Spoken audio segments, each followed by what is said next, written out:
In March 1981, the Daily Mirror sponsored a British tour by the official Chinese martial arts team. And so, for the first time ever, the people of Britain were privileged to see Chinese martial arts, or Wushu, performed by the greatest masters of these ancient arts alive today. 喺1981年3月，在倫敦每日鏡報贊助之下，中國武術代表團前嚟英國訪問表演。因此，英國人民首次好榮幸咁見到中國最傑出嘅武術運動員嘅精彩表演。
China has over 300 different martial arts forms, many with histories stretching back thousands of years. Historical records show that some Wushu exercises were performed as far back as the Shang dynasty, over 2,000 years ago. With the invention of firearms in modern times, the role of Wushu in military affairs diminished, but its traditions and disciplines have been kept alive and the secrets of the techniques passed on from family to family. 中國有300多種不同形式嘅武術，其中有好多歷史悠久。據歷史記載，有啲武術早在2000多年前嘅商朝已經有表演。雖然喺現代武器發明之後，武術喺軍事上嘅用途已經逐漸消失，但係武術嘅傳統同埋精神仍然保存，武術嘅技巧奧妙仍然世代相傳。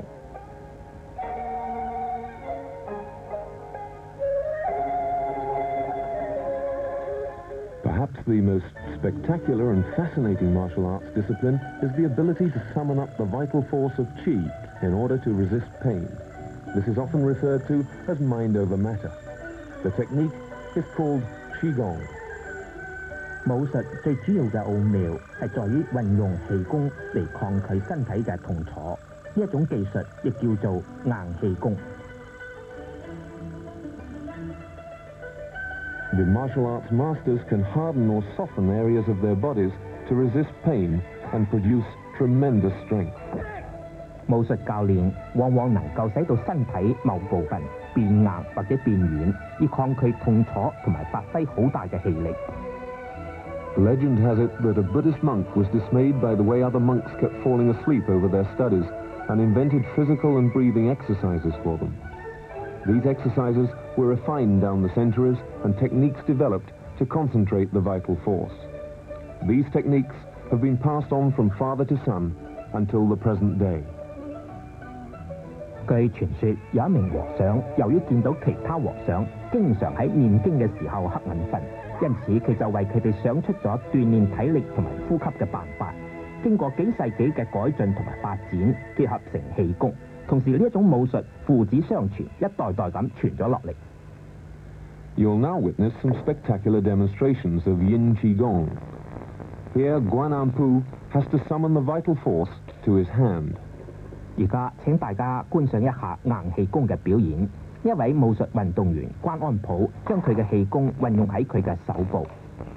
This solid granite pebble presents no problem. 呢粒硬石頭喺佢講嚟唔算得係乜嘢。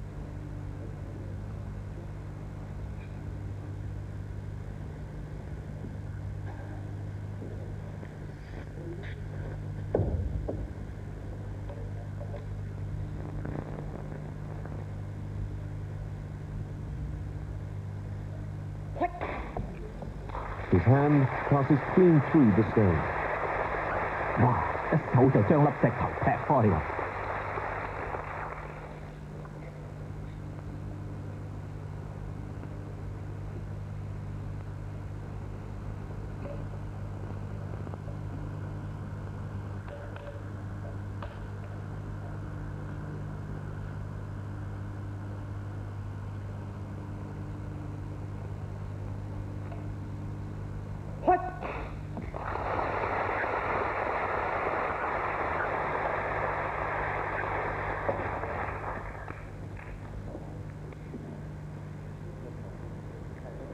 Here the vital force is being summoned to the arm. Deng Peizier began learning the technique from his grandfather when he was just 7 years old. 呢個時候，佢將氣功集合喺手臂上。喺佢7歲嘅時候，佢就開始從佢嘅祖父嗰處學呢一門武術啦。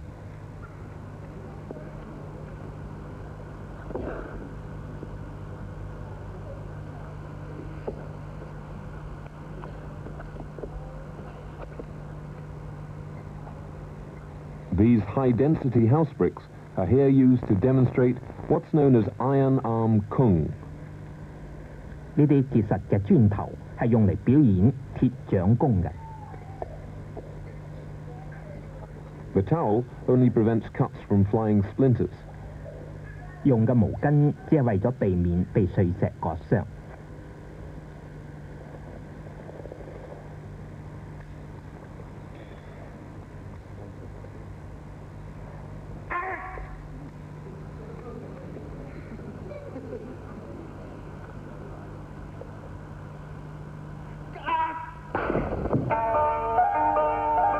Imagine what a blow like that would have done to your own arm.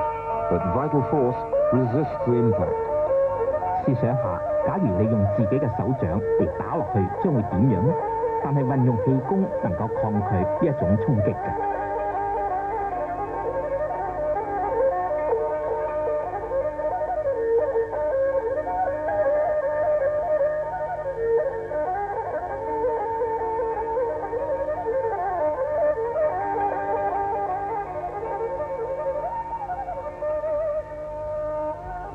This time, the vital force is concentrated into his legs. Even the performers don't really understand how the vital force works. You have to concentrate your will, they say, and then you direct the vital force to the appropriate spot. 呢一次氣功係集中喺佢嘅腿部，甚至連表演者亦不太了解主要氣功嘅作用。據說你必須集中一切意念，然後你就可以將氣功運用到適當嘅部位。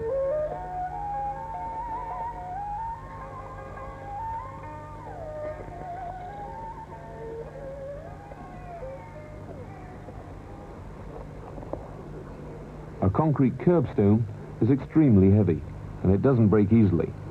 It's placed across the shin bones. 呢塊混凝土塊相當嘅重，唔容易被破裂。而家將佢放喺佢嘅腳上。Once again, he's totally unhurt. 但係佢仲係毫無受傷。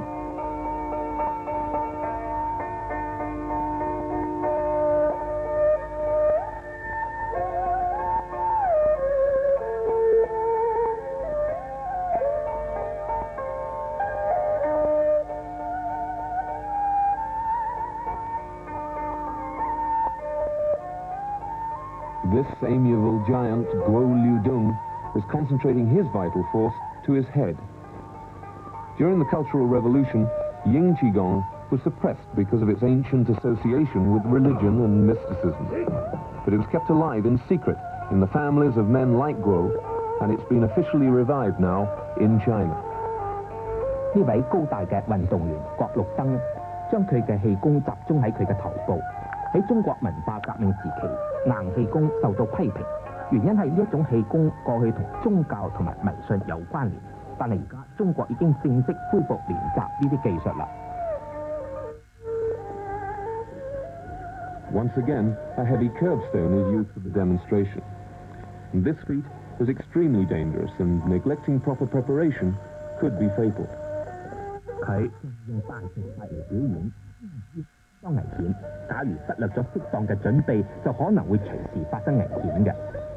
After 30 years of experience, he can summon the vital force much more quickly than in his youth.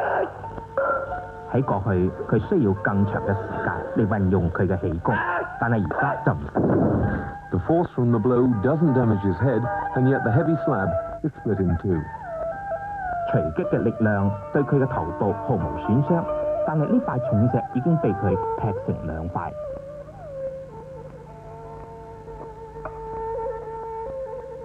The next feat is also highly dangerous, as are all the Qigong demonstrations, and they should never be attempted by the untrained. The training is highly important, and without supervision, brain damage can result. The ancient books recommend that to train, one should drive one's head against a wall at least 100 times a day, 5 days a week for a year. But it must be stressed that without experienced supervision of a master, serious or even fatal injuries could result. 跟住呢項表演亦係非常危險，任何冇經過訓練嘅人唔可以隨便嘗試。訓練技術亦係高度危險嘅，可能造成腦部嘅嚴重損傷。據古人傳下嘅秘訣話，鍛鍊嘅時候每日要用頭部撞喺牆壁上至少100次，1星期5日，要學足1年。但係要指出嘅就係，如果冇教練嘅指導，隨時係可能發生嚴重損傷意外嘅。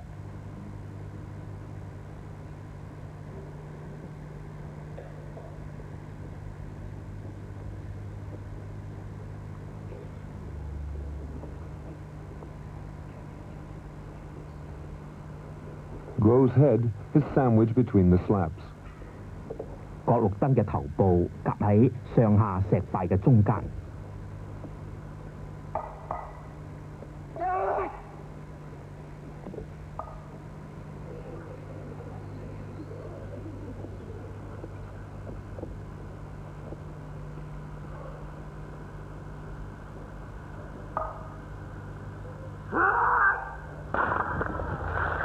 Amazingly, he's unhurt, although his head has broken the bottom slab. 奇怪嘅就係，雖然佢嘅頭部將底下嘅啲石塊裂開，但係佢毫無損傷。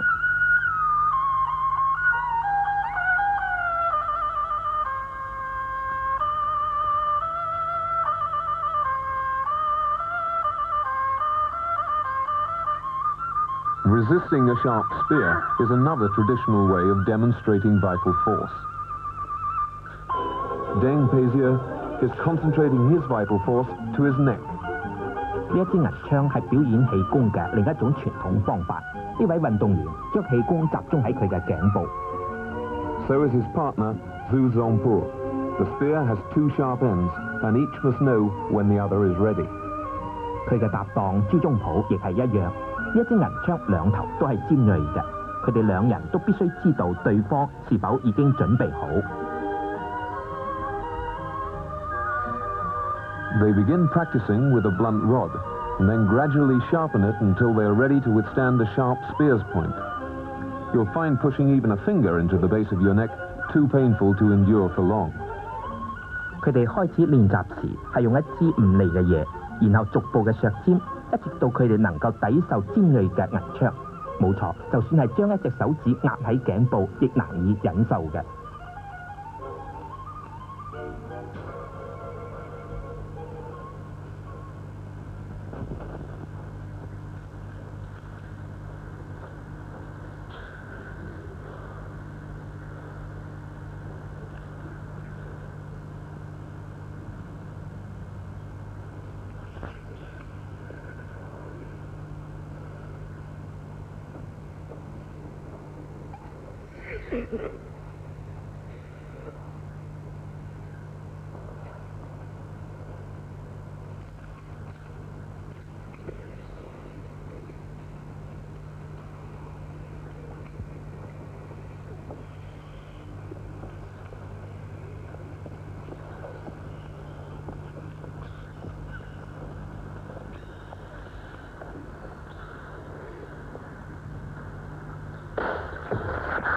Amazingly, they're able to break the hardwood shaft without the spear points piercing the skin. 奇怪嘅係，佢哋能夠將硬木棍整斷，亦唔會受到槍尖嘅損傷。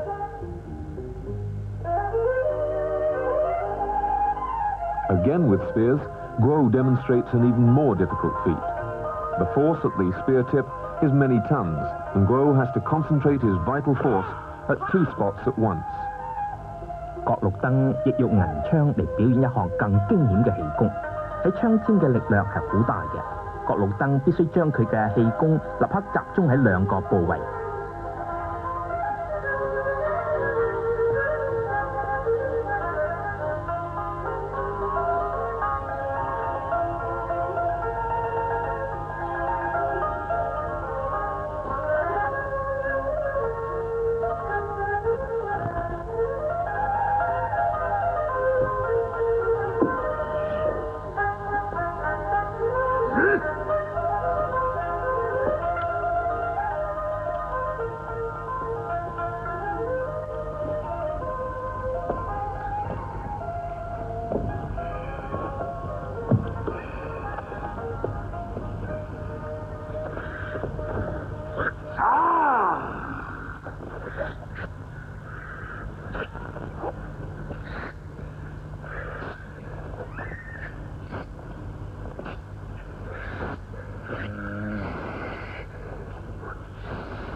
Guo explains that the next demonstration you're about to witness can sometimes go wrong, and he sometimes gets cut. 郭綠燈解釋話，下一個表演有時候可能會失手，佢有時候亦會受傷。所以他自己在这方面，但是用棍的方面有一部分的肌肉没有收拾好，有一部他就要遇到一点挫折，就避免不了划破这气体。这个也不一定每天都划不破，有时候要划破。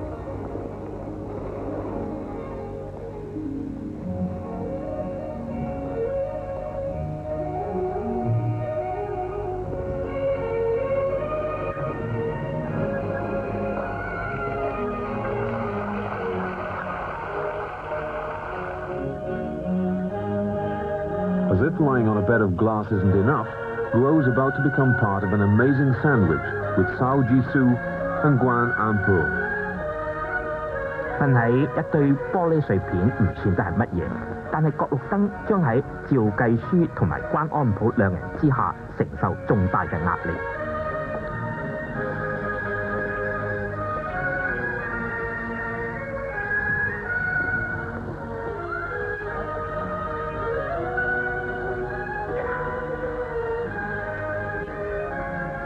Those paving slabs are very heavy.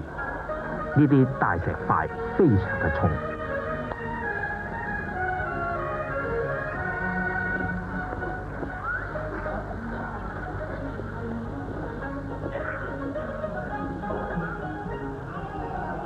Now on top of Cao, they place 3 more. 喺趙繼書身上再放上3塊。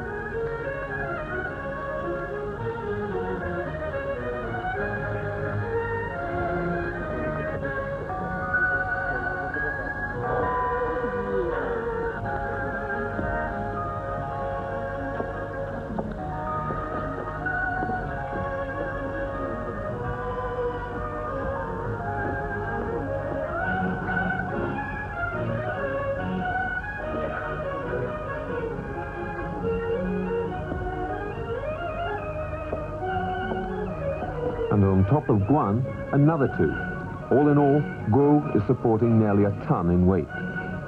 喺關安普身上再放上2塊，因此郭綠燈要支持嘅全部重量將近1噸重。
are really forceful, and Sao enthusiastically breaks the final slabs. 但係喺底下嘅角綠燈能夠承受到將石塊一塊塊嘅被打破。With this demonstration, the vital force isn't concentrated on one particular spot, it's spread generally throughout the whole body. 呢項表演氣功唔係集中喺一個部位，而係分散喺全身。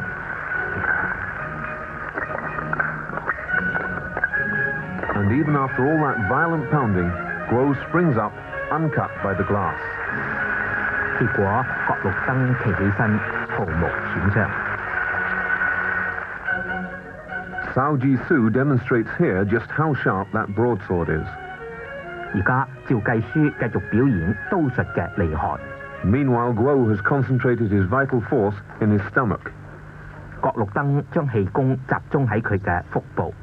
The ancient Chinese masters said that when the vital force is concentrated in the stomach, it becomes as hard as iron. This is sometimes called bag kung, after a famous master whose bag, his stomach, was full of vital force. It needs to be. The broadsword slices through those wooden rods.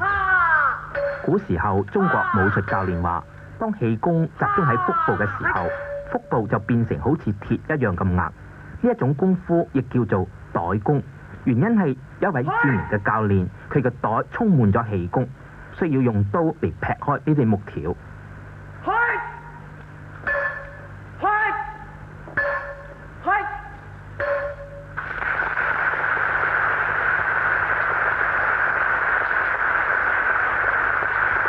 Guo's stomach is marked but not cut. 角綠燈嘅腹部略有痕跡，但係毫無損傷。Cao Ji-su tells us of the time when he was only 17. One day after a training session, he went into the mountains and was attacked by a tiger. He managed to kill it with his bare hands. But the fight lasted half an hour, and he still bears the hideous scars from the tiger's claws. To a man who fights tigers bare-handed, razor-sharp broadswords present no problem.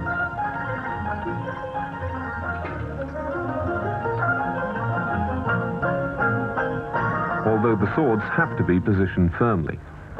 Once the sword slipped, and Cao bears a 3-inch scar to mark the occasion. 趙繼書話喺佢17歲嗰年，有一日佢行入森林，赤手同一隻老虎搏鬥，因此鋒利嘅刀佢絕冇問題。不過呢啲刀嘅位置必須放好，以免受傷。Now he's concentrating his vital force in his neck, his chest, and his abdomen.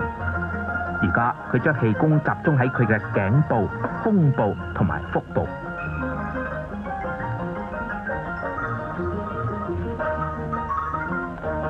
A heavy curbstone is placed on his back. If you've ever cut yourself with a carving knife, you'll know how easy it is to break the skin. 將一塊重石放喺佢嘅背部上。假如你曾經被刀仔割傷，你就會了解啦。我哋人體嘅皮膚係幾咁容易被割傷嘅。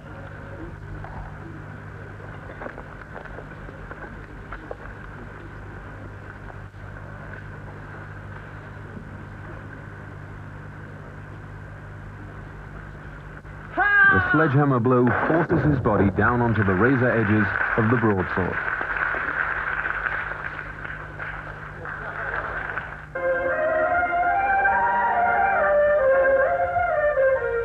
He 佢將身體壓喺兩把刀嘅刀邊上。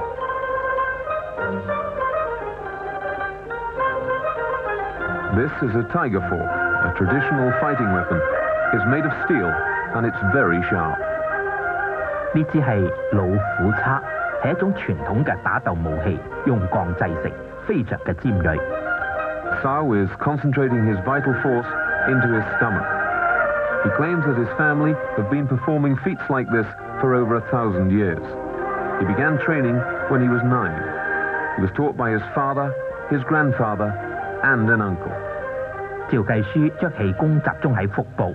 佢話佢嘅家族祖先表演呢一種氣功已經有1000多年嘅歷史啦。佢喺9歲嘅時候開始鍛鍊，佢嘅爸爸、祖父同埋一位叔伯教佢。He has no padding, as the audience verified.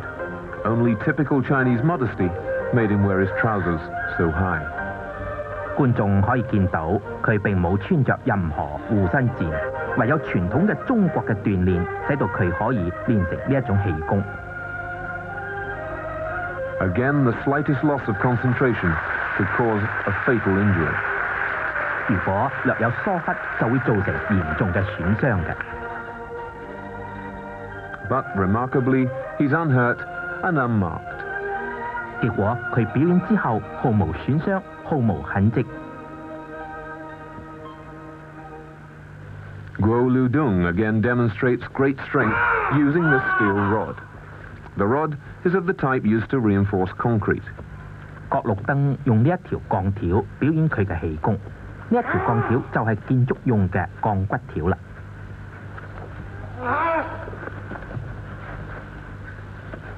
Guo can turn it into a crude necklace. 郭綠燈能夠將佢彎成一個頸圈。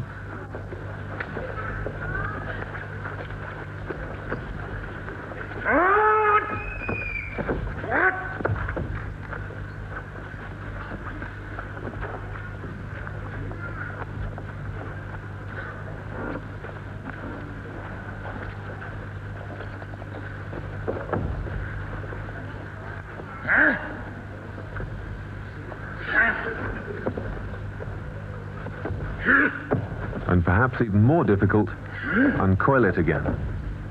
甚至仲可以將佢鬆開添。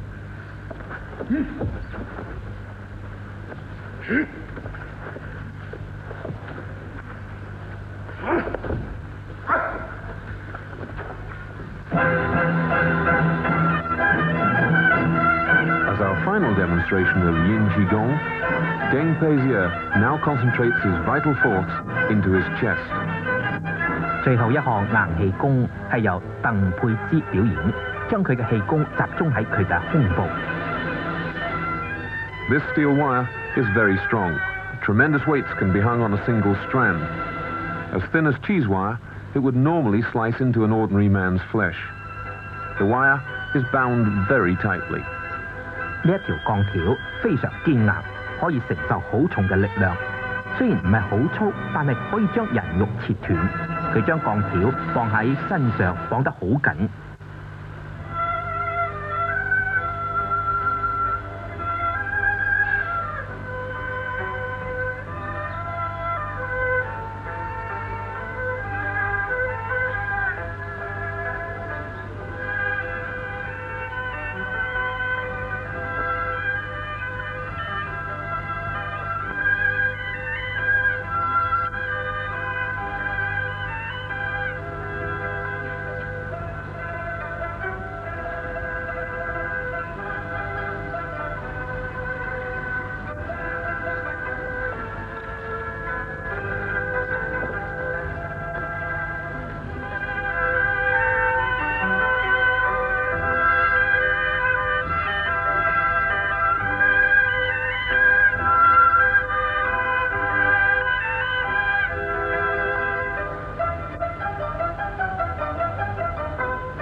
That's the fourth pair of wires going on. 而家綁上第四對鋼條。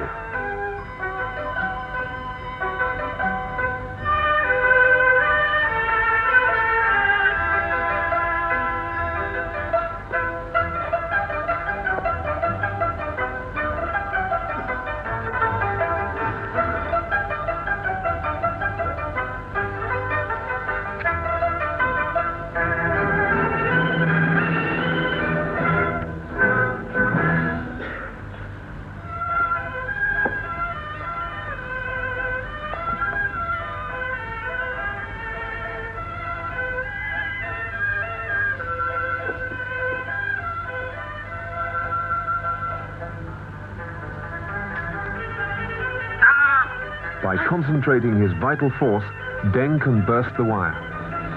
鄧培之運用氣功將鋼條焗斷。One of the circles has to be tightened. If it's slack, of course, Deng can't snap it. 其中一圈必須拉緊，如果太鬆嘅話，佢就冇辦法焗斷啦。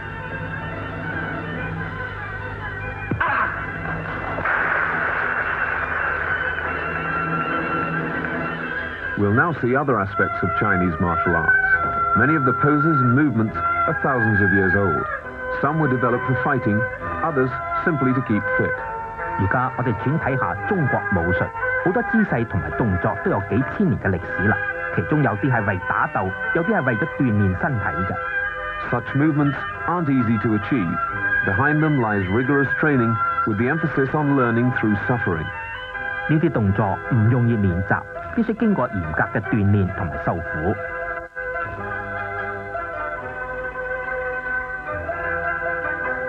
It looks graceful, but to achieve such grace, the masters say you must sweat blood, gasp for breath, and struggle against pain.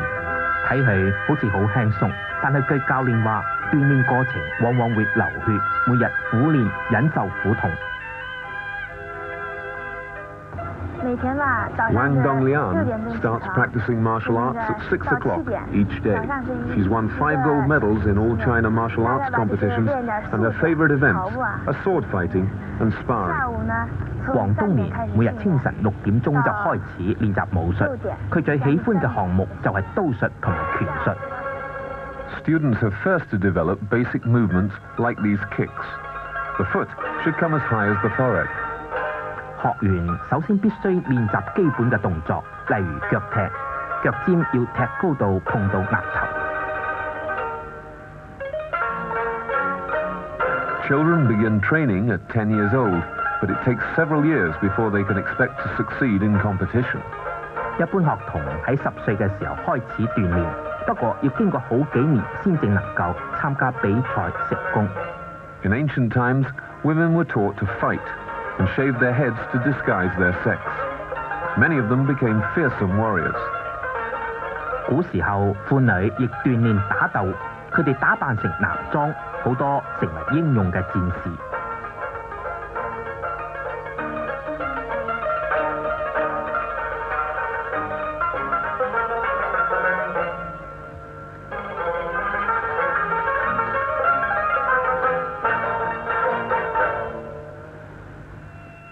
Once performers have mastered these kicks and the other basic movements, they can graduate to dazzling combinations of movement, such as those seen in this rolling boxing routine performed by Chao Cheng-jun. 一旦佢哋嘅表演可以掌握呢啲腳踢法同埋其他基本動作之後，佢哋就可以運用自如，表演各種嘅動作，例如呢位趙長軍表演嘅地躺拳。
One of the most visual forms of fighting is animal boxing, where fighters take their inspiration from various creatures, in this case, the praying mantis. The story goes that a famous swordsman, Wang Lang, suffered several humiliating defeats by unarmed monks. One day, whilst licking his wounds, he saw a praying mantis fighting. Wang Lang imitated the insect's movements as a fighting style. 最顯著嘅拳術形式之一就係模仿動物嘅拳術，例如螳螂拳。This is eagle boxing. The arms imitate the wings. Such fighting styles may have begun as exercises to keep fit. 呢種係鷹爪拳，模仿鷹爪嘅動作，最初係用嚟鍛鍊身體嘅。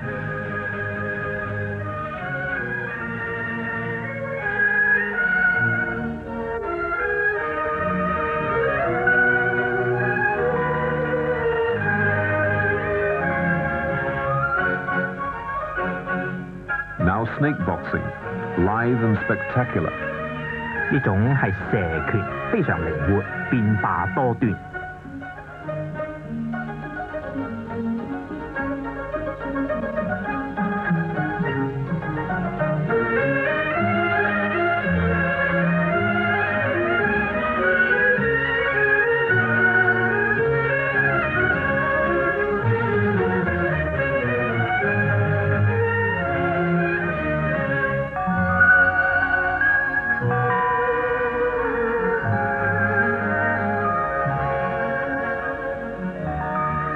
Free spirit boxing, as its title suggests, embraces all the elements of the traditional forms of boxing. 自選拳術利用一切傳統嘅拳術形式主要部分編成嘅。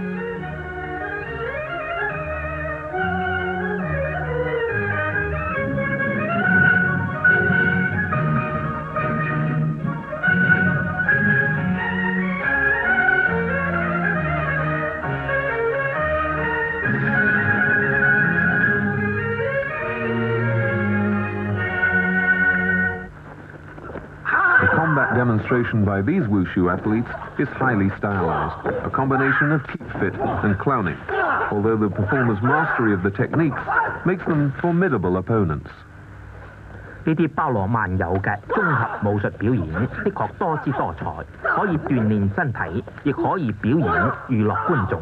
雖然呢啲表演者精通各種嘅武術，幾乎難逢敵手。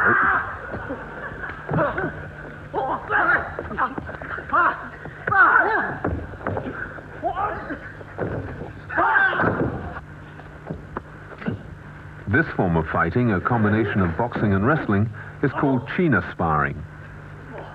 呢一種綜合拳術同埋摔角術嘅武術就叫做對擒拿啦。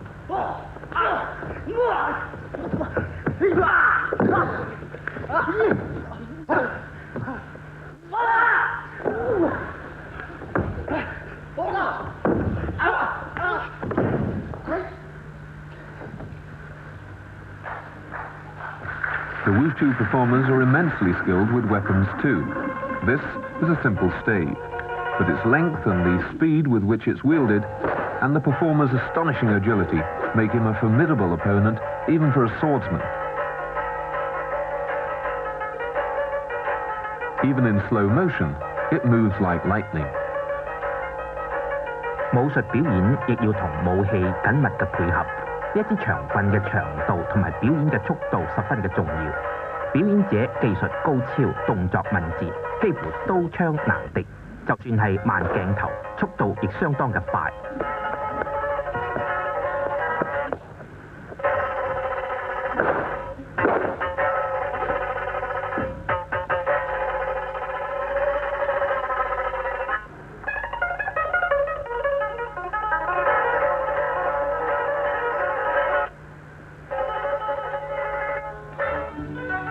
This performer is using a monkey cudgel.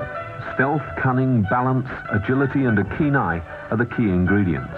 And Xiong Changgui, the champion of all China, has them all. 呢一項表演係用一支喉棍，表演時靈活、機警同埋眼睛敏鋭係基本嘅因素。呢位運動員馮長貴喺中國表演喉棍全國第一。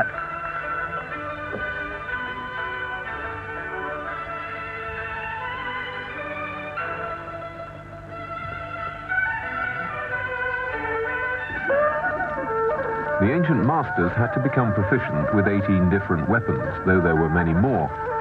And this weapon, unusual to Western eyes, is a three-section cudgel. 3 staves joined together by hooks and chains. 對西方人嚟講，三節棍相當嘅新奇。據說古時候嘅武術教練必須精通18般武器，甚至於更多。Performers in this class need to practice their routines for hours every day, often beginning before dawn.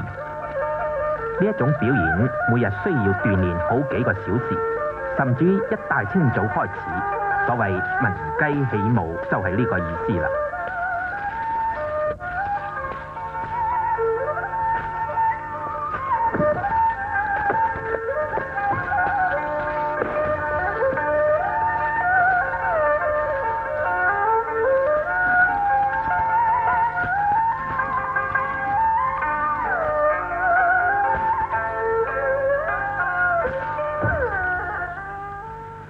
Here you can see how the three-section cudgel is used for fighting. Developing routines like this can be very dangerous, and injuries are all too common. 三節棍可以用嚟作為打鬥嘅武器，呢一種練習的確相當危險，經常可能發生意外損傷。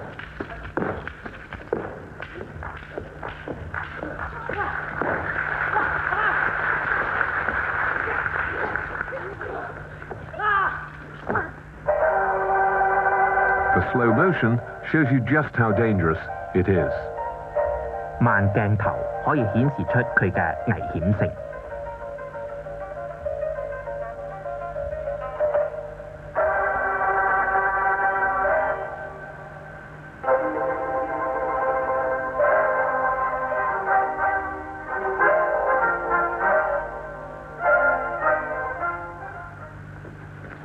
A 9-section whip. That's 9 pieces of wood linked together. And this weapon is so easily concealed that it was often carried for self-defense. It's so flexible that without the red tassel, the eye couldn't follow its trajectory. When fighting, the Chinese preferred to keep the enemy at a distance, using the stave, spear, and whip, rather than the sword or dagger. 呢個係一條9節鞭，用以藏身，主要作為自衛。喺打鬥嘅時候，為咗避免敵人近身，往往係用棍、銀槍同埋鞭作為武器，而唔係用刀或者短劍。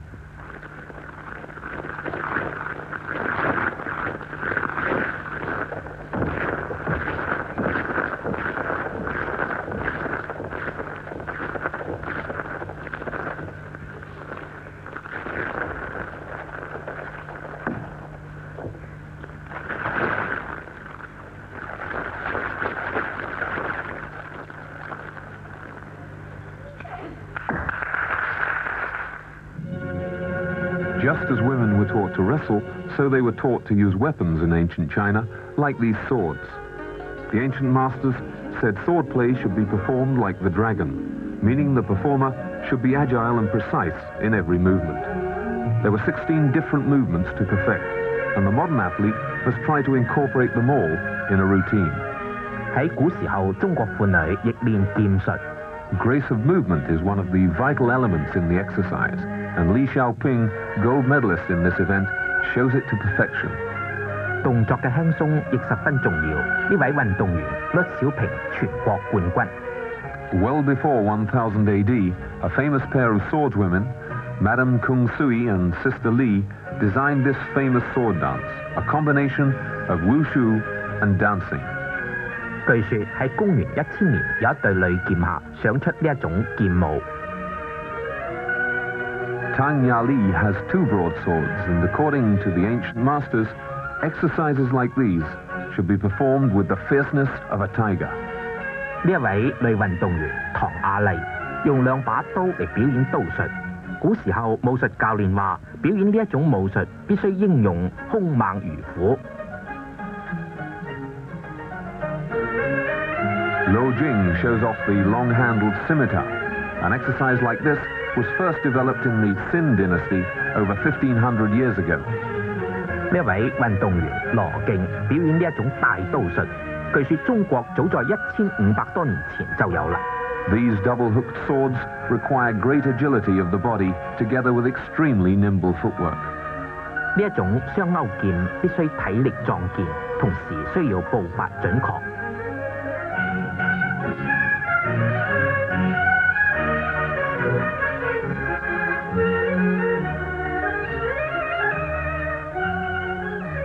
spear, the favorite weapon of the ancient Chinese. They called it the king of weapons because there were 30 different movements to perfect. Li Xiaoping won the gold medal in the last All-China Martial Arts competition. 銀槍，中國古時號稱武器之王。 Here we see the spear in action against an opponent with 2 daggers. Mixed weapon matches like this date from the Yuan dynasty in the 13th century. 雙比手對槍表演，早在13世紀嘅元朝已經有啦。 But many prefer to put their faith in their bare hands. And here, in this spectacularly perilous routine, an unarmed man and a swordsman face up to each other. That sword is razor sharp. 不過，亦有好多人寧願赤手空拳嚟對付敵人。例如呢一位運動員同一位攞刀者對打，呢把刀非常嘅鋒利，十分驚險，十分刺激。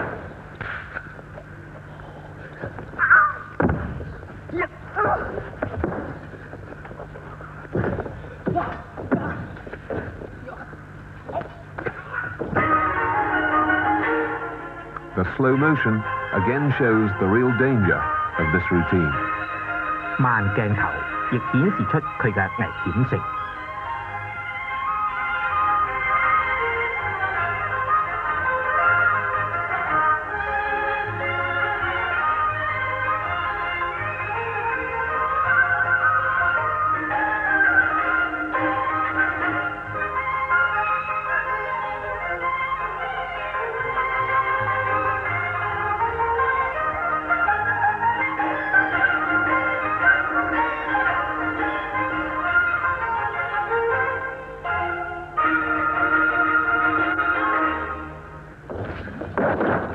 The Chinese preferred the spear to the sword, but sometimes the swordsman or woman would have to face several spears, like this.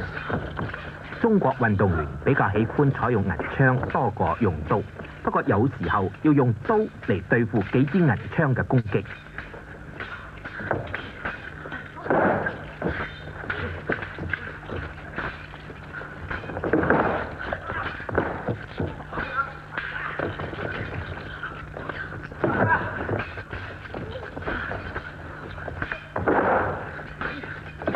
Wang Donglian not only defends herself, but eventually disarms her opponents.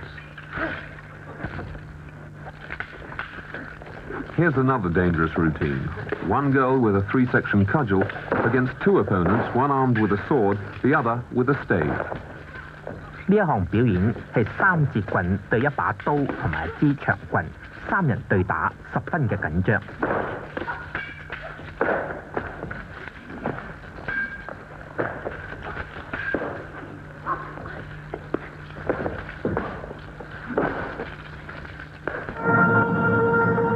Slow motion shows the combination of timing, speed and agility, and courage that the girls have to develop.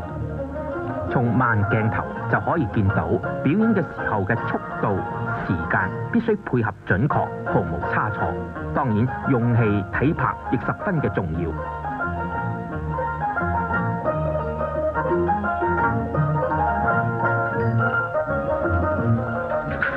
In our final demonstration, the classic confrontation, the speed and subtlety of the spear against the might of the long-handled scimitar. Today's wushu performers are the heirs to a tradition thousands of years old. Techniques were passed on from father to son down the centuries. Today, almost 100 million Chinese actively participate. The martial arts have resumed their special place in the life of China. 中國武術價值好大，今日佢喺中國人民生活中已經佔有一個特殊嘅地位。